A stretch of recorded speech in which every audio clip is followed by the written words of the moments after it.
Have you ever felt like you're on the precipice of understanding something truly profound about yourself, yet it remains just out of reach?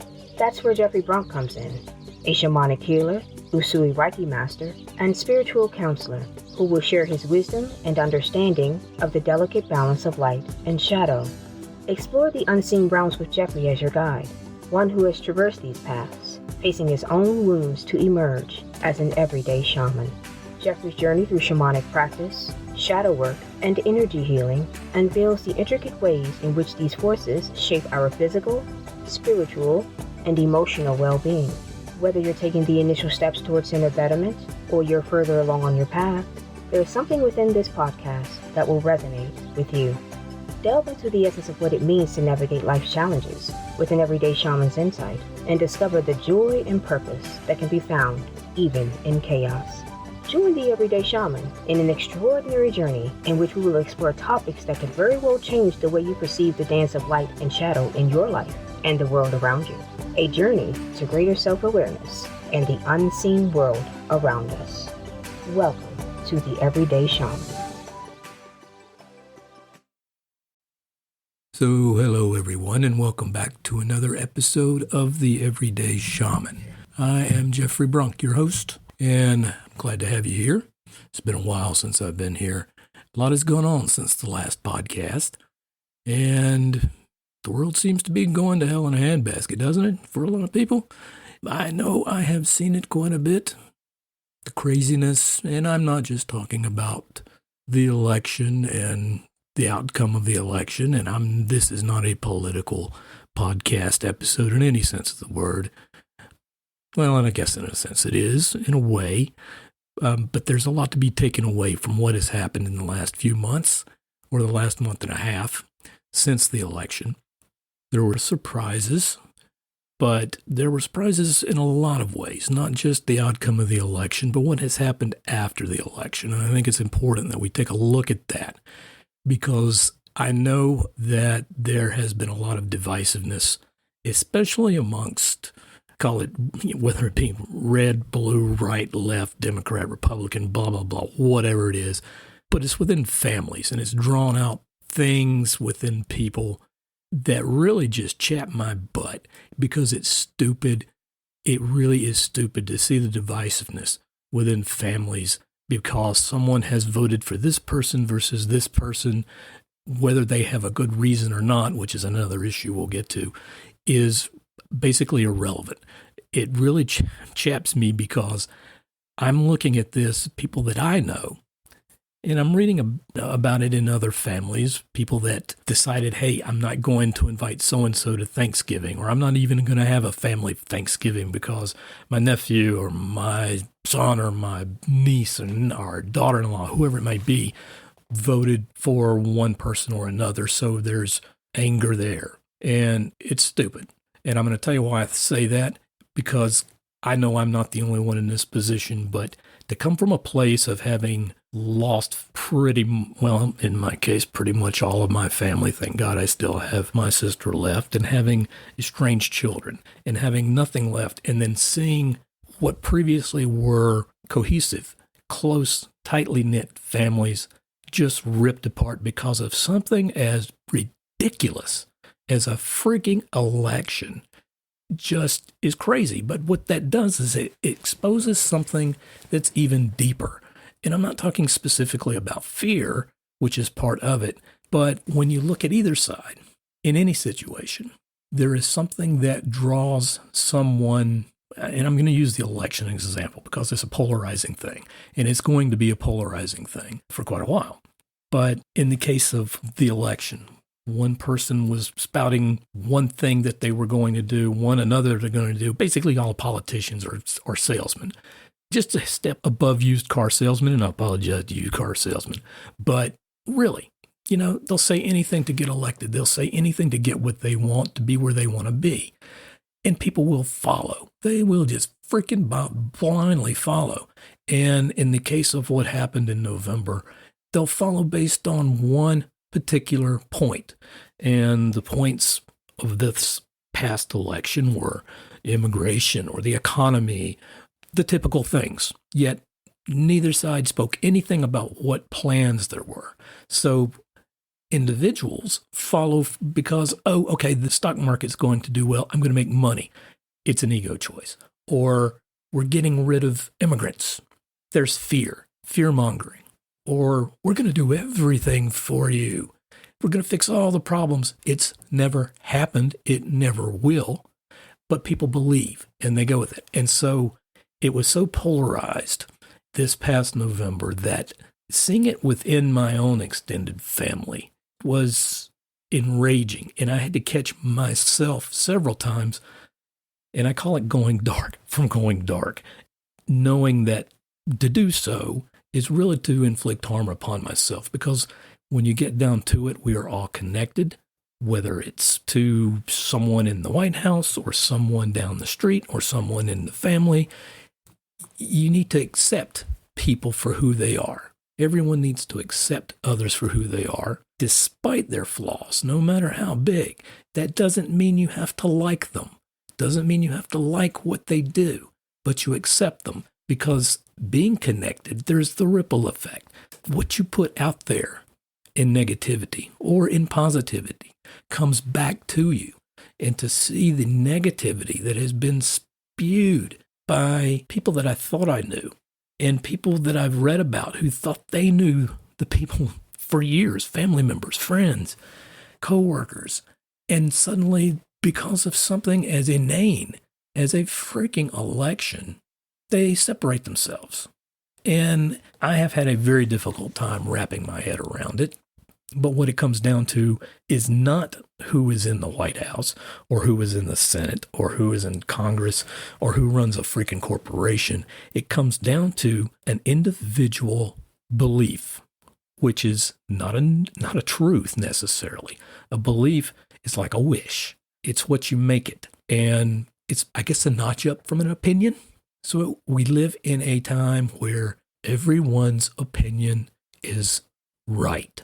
And if you dare step on that opinion with a truth or a fact, then you're looked at as the bad guy, the outsider, and the hatred comes out. It's a snowball effect. And that's what we're seeing, and that's what we have been seeing for quite a while.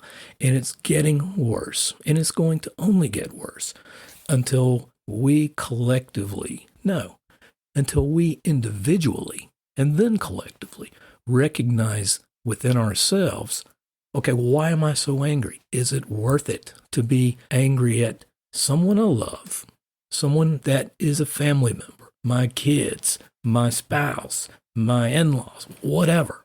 Is it worth it because of something so ridiculous? And I'm not saying a leader, loosely worded, is a ridiculous thing. I'm saying that something as crazy as putting all your eggs in the basket of someone and hoping and believing they're going to fix all your problems is ridiculous. And I'm saying ridiculous a lot because I'm keeping this family friendly. I could really go off on this if I chose to and changed my whole criteria on my podcast. But it's lunacy. It really is. To believe that everything that someone says is true, or knowing that it's not true and not liking the person that is running for president or running for governor is not a good person, or is obviously one who will fabricate or elaborate on things that they will do. And I'm talking both sides. This is not a partisan thing. You know, was out the other day, and funny thing we were in Richmond, Virginia, and we were driving through a neighborhood, and we were trying to guess, because it's laden with churches. This is almost as bad as Charlotte, North Carolina. Every other corner there's a church. So we were going, okay, what is this coming up? Is it Methodist? Is it Baptist? Is it Protestant? Is it Catholic? It was kind of a little game based upon the architecture of the building before we even saw the signs. And one had a fairly substantial cemetery, and my thought was, the people in that cemetery, they're not Episcopalian. They're not any denomination. Not anymore. They are no longer living, at least not on this planet, but they're all the same. They're you. They're me. They're our neighbors, and they're laying there. 6 feet under, without being red or blue or Baptist or Methodist or Catholic or whatever it may be. They are all the same. And it really put things into perspective for me. And I hope maybe my little simile will put things in perspective for others that are listening to this and cause people to take a look at themselves and choose their battles, choose how to expend their energy, what they get angry about, or to even recognize that they're angry and stop it before it happens and realize, well, it's not worth it. It's not good for the other people. It's not good for anyone around. It's not good for yourself. So why do it? Something as small as dropping something and then screaming about it. I'm so angry because I dropped a hammer or I dropped my change or whatever. Why? Why do it? It's really no different than the anger that is felt towards others because they voted for someone in a red or blue, whichever it is, Republican, Democrat. I get the colors freaking mixed up because I don't care. And I don't mean that in an off-putting, I don't care about the country way. Although in a lot of ways, this country is a United Corporation of America, not the United States of America. We're going backwards. The Roman Empire lasted 2,000 years before it fell. We've been around a little over 200. I don't know if we'll make it to 3 because the foxes are loose in the hen house and the inmates are running the asylum in this country. And we stand back and we are the ones that are letting it happen because we're putting the people in the asylum and we're putting the foxes in the hen house. But we get mad at others. It's just as bad on the other side for people who are so passionate about, and I'm going to use something such as women's rights, which is very, very important, that they are there. Women, they have the rights to their own bodies and their own careers and their own lives. But when people get so passionate that they spew putrid things towards the ones that are attacking them, it is no less of an attack than what they see as being placed upon them. Does that make sense? It's the pot calling the kettle black. Hate is hate. Anger is anger. Negativity, they're all low vibrations, low frequencies. And we have a choice. We always have a choice. If we discern what we're feeling, if we understand in the moment, because that's what we have is the moment. If we understand what we're feeling and go into ourselves and say, why? Why am I feeling this way? Is it worth it? Sometimes it is, to a certain extent. But for something to rip families apart, to rip relationships apart, to separate parents from children, to separate lifelong friends, to separate relationships between men and husbands and wives, and really, can anyone make sense of it? Can anyone wrap their heads around it and tell me that it's worth it? If you can, I would love to hear the argument that, oh yeah, it is worth it when it comes to a presidential election to stand your ground because so-and-so says this and says they'll do that and we'll get rid of people. And, when it comes to religion aspects of it, making this a Christian country, which it never has. It was founded not on Christian principles. Read your history books, people, that it was founded for freedom, not freedom from religion, freedom of religion, and wasn't founded on Christian principles. But we look at the ones running now, a lot of things that are said are based upon, we're going to make this a Christian country, the way it should be, the way it was founded, which is a lie. But they seem to have ripped out the whole second half of the book that they espouse to be following and only follow the first half of the book and the last chapter of the New Testament. Fear, fear, fear. Instill fear, instill control. And that is what's happened in this country. And we're allowing it because we're doing it to ourselves and then spreading it further and further and further to those around us. It's become such a chasm between people. It's just mind-boggling. So this is sort of a rant. Needs to be said. Maybe it's just for me. I don't know. I hope that people will. No, I'm not going to say hope because hope is a wish. My intention is always for the other person when I work for them. I drop my own ego, no matter what's going on. I can do it for others. It's hard to do it for myself. So I understand the difficulty that individuals have with stopping to look inward, but it is so necessary to turn off the freaking TV, to get outside and ground yourself, to listen to yourself, to catch yourself before you go off at someone because of a certain belief that they have. Even if it's them spouting a conspiracy theory, you don't have to just go off and say, that is the dumbest thing. Why do you do this? And it's really tempting to do that. Trust me. It is really tempting to do that because some things are so ludicrous that people will just grasp at because they're searching for something or searching for someone that will help them get through whatever they're going through or to quell their fears, to give them a sense of peace that everything's going to be okay, when all of that is within themselves if they just listen for it and not rely on someone or something to provide that for them or tell them they're going to provide that for them. Because people, as harsh as it sounds, are so wrapped up in themselves. And I'm not saying everyone, but everyone has ego and they get so wrapped up in themselves that it's sometimes hard to see the humanity in others when they're so passionate about something, such as this past November's election, or hell, football, NFL. I hate the Bears, I love the Panthers, whatever. And I'm picking two teams out of the frickin' bag, so don't hate me for that. But it's the same type thing. Fights, verbally or physically. And things can escalate and become worse. And I'll be honest with you, things are going to become worse. I'm not telling that to instill fear. I'm saying that to actually provide peace. Because when you know something as a truth, you accept it. And it takes the fear away. But when that fear is still there and you're still searching, you do crazy things. And you believe crazy things.